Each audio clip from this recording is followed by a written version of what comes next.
আইপ্যাকের office এবং কর্ণধারের বাড়িতে ED তল্লাশি ঘিরে তুঙ্গে সংঘাত। 7 নম্বর লাউডন স্ট্রিটের বহুতলে সিসি ক্যামেরা ডিভিআর বাজেয়াপ্ত করে এবার পাঠানো হলো ফরেনসিকে। আর ওই বহুতলের ফ্যাসিলিটি ম্যানেজারকে নোটিশ পুলিশের। ঘটনার দিন সকালে কারা কারা কর্তব্যরত ছিল তাদের নামের তালিকা এবার জানতে চেয়েছে পুলিশ। পরিচারিকা সহ বেশ কয়েকজনকে জিজ্ঞাসাবাদ করে বয়ান রেকর্ড পুলিশের। ইডির যে টিম ওই দিন তল্লাশিতে এসেছিল সেই টিমই কারা ছিল এরকম একাধিক প্রশ্নের উত্তর খুঁজছে পুলিশ। ইডির তল্লাশি গত বৃহস্পতিবার এবং তারপর 7 নম্বর লাউডন স্ট্রিটের এই যে বহুতল, সেই বহুতলে সিসি ক্যামেরার এবার ডিভিআর বাজেয়াপ্ত করা হয়েছে, ডিভিআর ফরেনসিকে পাঠানো হয়েছে। ফ্যাসিলিটি যিনি ম্যানেজার ছিলেন তাকেও নোটিশ দিয়েছে পুলিশ। সকালে সেদিন কারা কর্তব্যরত ছিল তাদের নামের তালিকা চেয়ে পাঠানো হয়েছে, এমনকি পরিচারিকা সহ বেশ কয়েকজন তাদের জিজ্ঞাসাবাদ করে বয়ান রেকর্ড পুলিশের। ময়ূক ঠাকুর চক্রবর্তী আমাদের প্রতিনিধি রয়েছেন আমাদের সঙ্গে। ময়ূক, কি কি জিজ্ঞাসা পুলিশের? দেখো, 7 নম্বর লাউডন স্ট্রিটের বহুতলের যে সিসিটিভি ক্যামেরা ডিভিআর, ওই ডিভিআর সেটা শেক্সপিয়ার সরণি থানার যারা পুলিশ আধিকারিক তারা সিজ করেছেন, ওটা ফরেনসিক সায়েন্স ল্যাবরেটরিতে পাঠানো হচ্ছে। ওই বহুতলের যে ফ্যাসিলিটি ম্যানেজার রয়েছেন তাকেও ইতিমধ্যে পুলিশ আধিকারিকরা নোটিশ করেছেন। মূলত ইডি যখন রেডে এসেছিল কারা কারা ওই সময় ডিউটিতে ছিল তাদের নামের তালিকা জানার জন্য, এবং ইডি যে টিমে ওই দিন তল্লাশিতে এসেছিল সেই টিমে কারা কারা ছিল, সিআরপিএফ জওয়ানদের সঙ্গে ইডি এসেছিল, ফরেনসিক এক্সপার্ট ইডির টিমে ছিল কিনা সেটাও কিন্তু পুলিশ আধিকারিকরা জানতে চাইছে। সকাল 6টার সময় থেকে তল্লাশি শুরু হয়। সকাল 11:30টায় ইডির তরফ থেকে অফিসিয়ালি কমিউনিকেশন করা হয় ইমেল মারফত। পুলিশের তরফ থেকে যেটা বলা হচ্ছে যে ইডি অফিসিয়াল ইমেল করে গোটা বিষয়টা থানাকে জানিয়েছিলেন সকাল 11:30টার সময়, সেই অফিসারের সঙ্গেও কিন্তু পুলিশ আধিকারিকরা কথা বলবেন। আইপ্যাক কর্ণধার প্রতীক জৈন এবং তার পরিবারের সদস্যদের স্টেটমেন্ট রেকর্ড করা হবে, কারণ ঘরের ভেতর কি পরিস্থিতি তৈরি হয়েছিল সেটা তারা শুনবেন।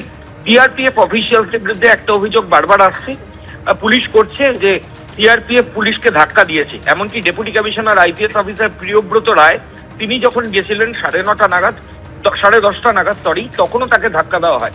ফলত পুলিশের তরফ থেকে যেটা দাবি করা হচ্ছে যে এই ধাক্কা দেওয়ার সময় পুলিশের যে আধিকারিকরা ছিলেন তাদের বডি ক্যাম লাগানো ছিল, সেই বডি ক্যামের ফুটেজ সেটাও রিট্রিভ করে সেগুলো এক্সামিন করার প্রক্রিয়া শুরু হয়েছে। ধন্যবাদ ময়ূক। আইপ্যাক অভিযান নিয়ে ইডি মমতা বন্দ্যোপাধ্যায় সংঘাত। বিধাননগর কমিশনারেটের সামনে বিক্ষোভ বিজেপির।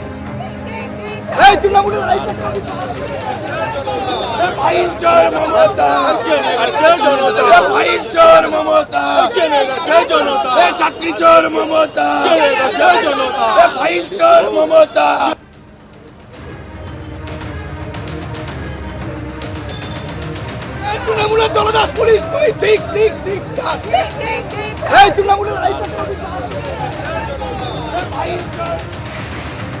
আইপ্যাকে ইডির অভিযান এবং সেই সংক্রান্ত সংঘাত নিয়ে চুঁচুড়া তৃণমূল বিধায়ক অসিত মজুমদার কি বললেন রাখবো আপনাদের সামনে।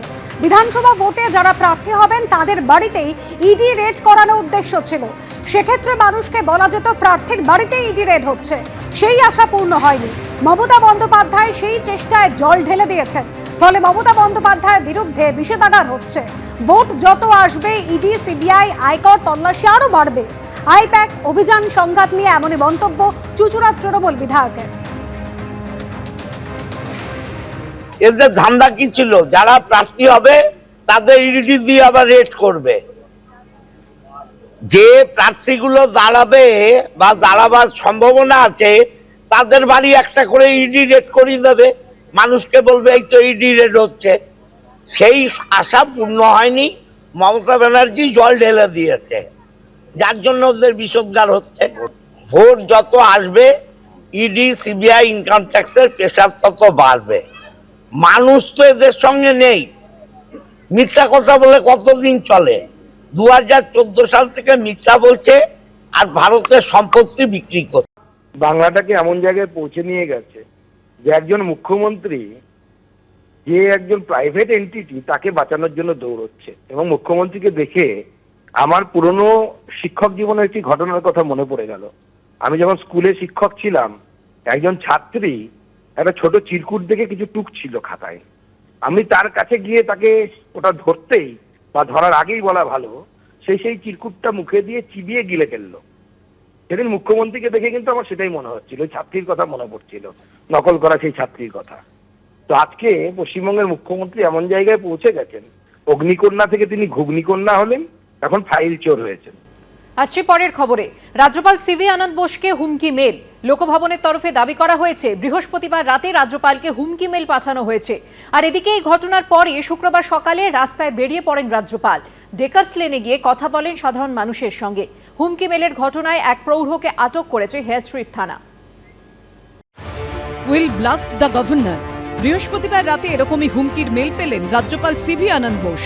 লোকভবনের তরফে দাবি করা হয়েছে বৃহস্পতিবার রাত 12:54 রাজ্যপালকে হুমকি মেল পাঠানো হয়। সূত্রের দাবি তাতে ইংরেজিতে লেখা ছিল উইল ব্লাস্ট দ্য গভর্নর, অর্থাৎ রাজ্যপালকে বিস্ফোরণে উড়িয়ে দেওয়া হবে। এই মেল পাওয়ার পরই আরও আঁটোসাঁটো করা হয় সিভি আনন্দ বোসের নিরাপত্তা। কিন্তু কলকাতায় তিনি যে পুরোপুরি নিরাপদ তা প্রমাণ করতে এদিনই শহরের রাস্তায় বেরিয়ে পড়েন রাজ্যপাল। চলে যান ডেকার্স লেনে, চকোলেট উপহার দেন ব্যবসায়ীদের। I am in the street, I am with the people. People can protect me, and the protection given by the people is much more than the protection that can be given by anybody else. I am very happy to come here, be with the people. বর্তমানে রাজ্যপাল Z+ ক্যাটাগরির নিরাপত্তা পান। লোকভবন সূত্রে দাবি হুমকি mail পাওয়ার পর তা স্বরাষ্ট্রমন্ত্রককে জানানো হয়েছে। গভীর রাতে রাজ্যপালের নিরাপত্তার দায়িত্বে থাকা শীর্ষ আধিকারিকদের নিয়ে একটি জরুরি বৈঠকও হয়। রাজ্যপাল যদি কোনো এরকম হুমকি পেয়ে থাকেন অবশ্যই সেটা কনসার্ন জায়গাকে জানিয়ে দিন যে এই নাম্বার থেকেই পেয়েছি, সেটা তারপরে যা যা হওয়ার সাইবার সেল বা যারা দেখেন বা যে কনসার্ন যে সংশ্লিষ্ট কর্তৃপক্ষ যারা আছেন তারা এটা বের করে নেবেন।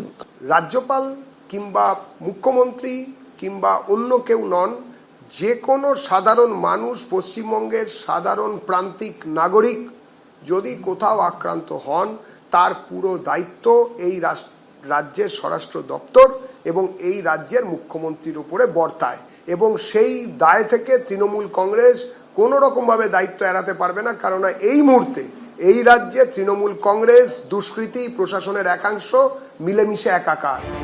রাজ্যপালকে হুমকি মেলের ঘটনায় একজনকে আটক করেছে পুলিশ। সুব্রত দত্ত রায় নামে 68 বছরের এক প্রৌঢ়কে আটক করেছে হেয়ার স্ট্রিট থানা। রুমা পাল, ঐশী মুখোপাধ্যায় ও সুকান্ত মুখোপাধ্যায়, এবিপি আনন্দ। এবিপি আনন্দ, এগিয়ে থাকে, এগিয়ে রাখে।